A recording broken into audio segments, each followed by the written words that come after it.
of PDP was directing the National Secretary to resume. National Secretary is not your appointee. National Secretary has been doing his work, so you can't call him to resume because of the illegalities you perpetrate and that you don't show leadership. That's where you put yourself where you are. It is nobody's making. National Secretary has been working and will continue to work. It doesn't require anybody to direct him to resume work. It's because of the ignorance of the law. Too bad. Too bad. The law does not recognize ignorance. That you are not, that you are ignorant of the law. It's not an excuse. Well, like I said yesterday, it's quite unfortunate that a party that held sway in this country once upon a time, 16 years, just cannot put its house in order. It's been one fight after another. Well, the latest, obviously, there is a group within the PDP.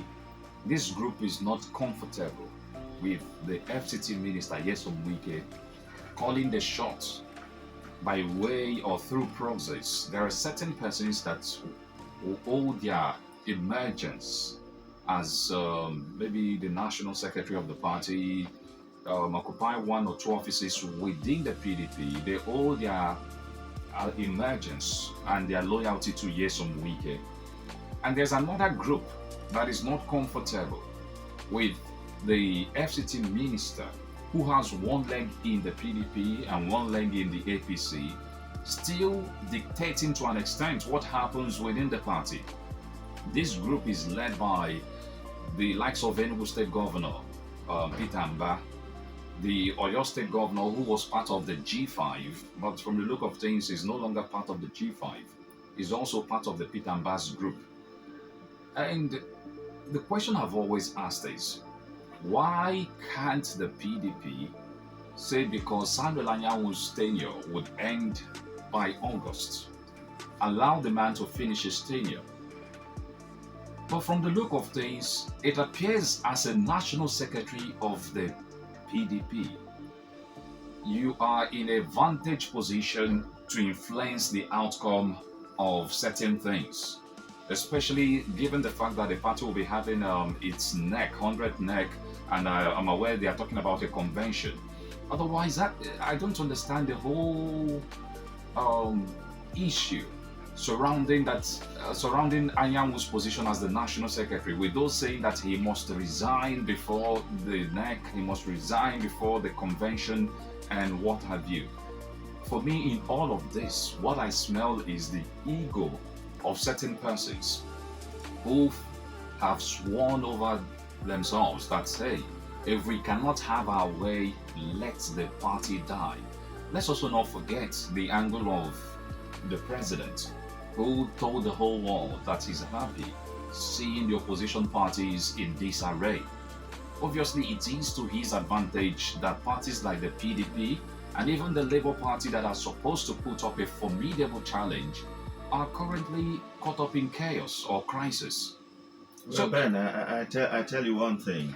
The PDP today, whether those destroying it internally or those who form the NWC or the NEC, they're like the dog that wants to die, that would not listen to the owner's whistle. All right? That is what I'm seeing here.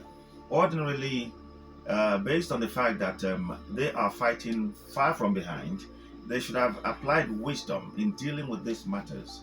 But in every group, you have the spoiler. You have those who play the devil's advocate. And that is what we're seeing in the wiki. But again, the majority of those in the PDP are dancing to his tune, basically. Maybe because, like you suggested, there were those who are being bankrolled, allegedly, by Wiki, because, of course, he has a large purse. Notwithstanding, if you are going for a wrestling match, even in the village, and the drummers that motivate you with beats are beating discordant tunes, and you are angry even before you get to the wrestling square, there is every tendency that you are going to fail in your mission. And so if politicking, which has started in earnest today, with the APC actually pushing ahead, consolidating with the power of incumbency, and the PDP, that is supposed to be the major opposition force, is not doing what it has to do. A PDP that I see a situation that if the opposition coalition is registered, would have a good number of the members going into the coalition. If the party is not, seated in one place, wear its thinking cap and begin to fashion out the way forward, much more than we have seen, then too bad. Now, one single seat is the cause of the problem for months now in the PDP, the seat of the secretary. Anyanwu today, Okoye tomorrow, Anyanwu tomorrow, Okoye today.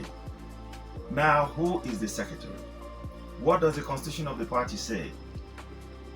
Okay, where there is a logjam of this nature, can we now say, okay, let's have an acting secretary, in an independent person altogether, so that these two, contentious persons can leave?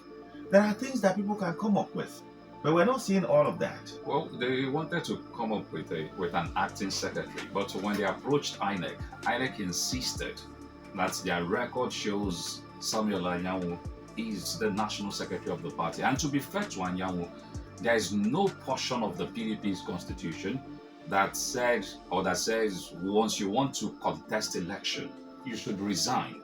Samuel Anyanwu never resigned as the national secretary of the party. He simply took a leave, went to contest the Imo governorship election, and when it didn't work out, he came back and resumed work.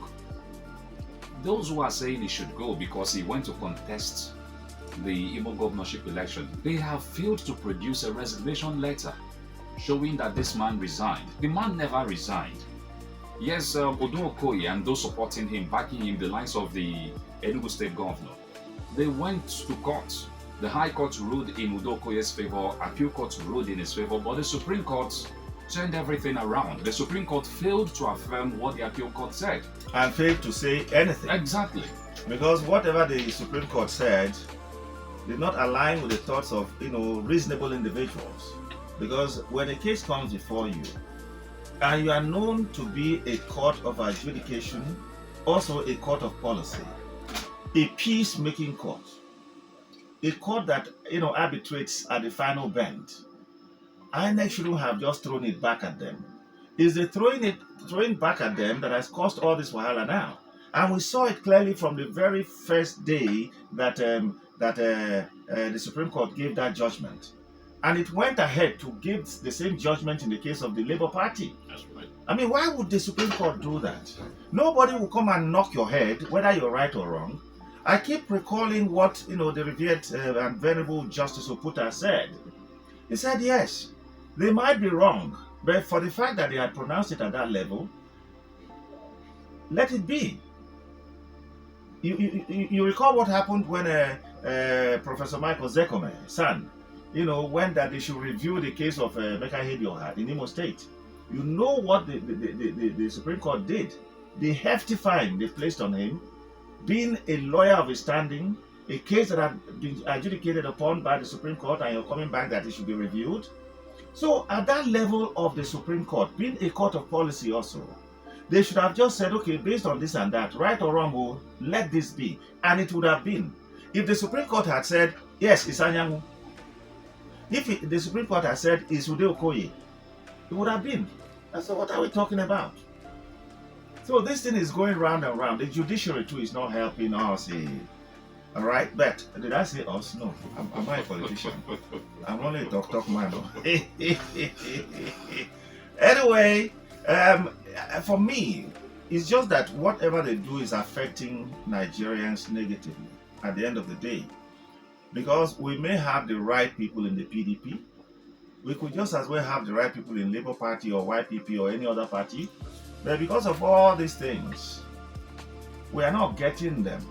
And so some people are just flying away with anything and everything.